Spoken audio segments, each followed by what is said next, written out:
मी माधवी देसाई. या बुलेटिनमध्ये आपलं स्वागत.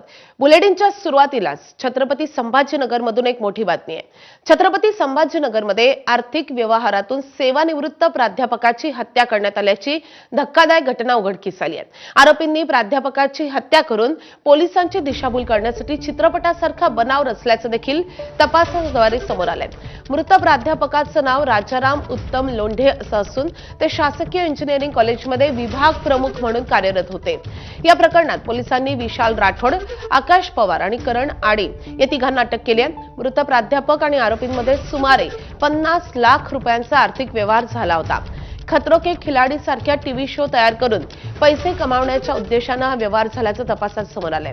मात्र पैसे घेतल्यानंतरही बराच काळ कोणताही शो सुरू न झाल्यानं प्राध्यापक लोंढे आरोपींकडे वारंवार पैशांची मागणी करत होते. सततच्या तगाद्यामुळे आरोपींनी प्राध्यापकांना दौलताबाद येथे पार्टीसाठी बोलावलं. तेथे पार्टी झाल्यानंतर परत येताना आरोपींनी प्राध्यापकांच्या डोक्यात गोळी झाडून त्यांची हत्या केली आहे.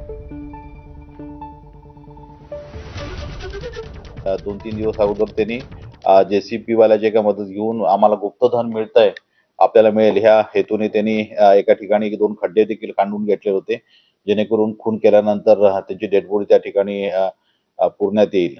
तर त्या ठिकाणी नंतर त्यांचा आणखीन एक मित्र आहे करण विलास आडे, त्याची मदत घेऊन त्यांनी त्या ठिकाणी ती डेड बॉडी पहाटेच्या सुमारास जाऊन ती पुरली आणि त्याच्यानंतर परत जेसीबीला बोलून दुसऱ्या दिवशी त्यांनी तो खड्डा देखील संपूर्ण बुजवून टाकलेला होता. परंतु क्राईम ब्रांचच्या टीमने अथक परिश्रम करून त्याच्यामध्ये अतिशय चांगली कामगिरी केली आणि त्याच्यामध्ये 3 आरोपींना अटक केलेला आहे आणि हा खुनाचा गुन्हा डिटेक्ट केलेला आहे. यानंतर बुलेटिनमध्ये आपण घेणार आहोत महत्त्वाच्या घडामोडींचा आढावा मॉर्निंग प्राईम टाइम मधून.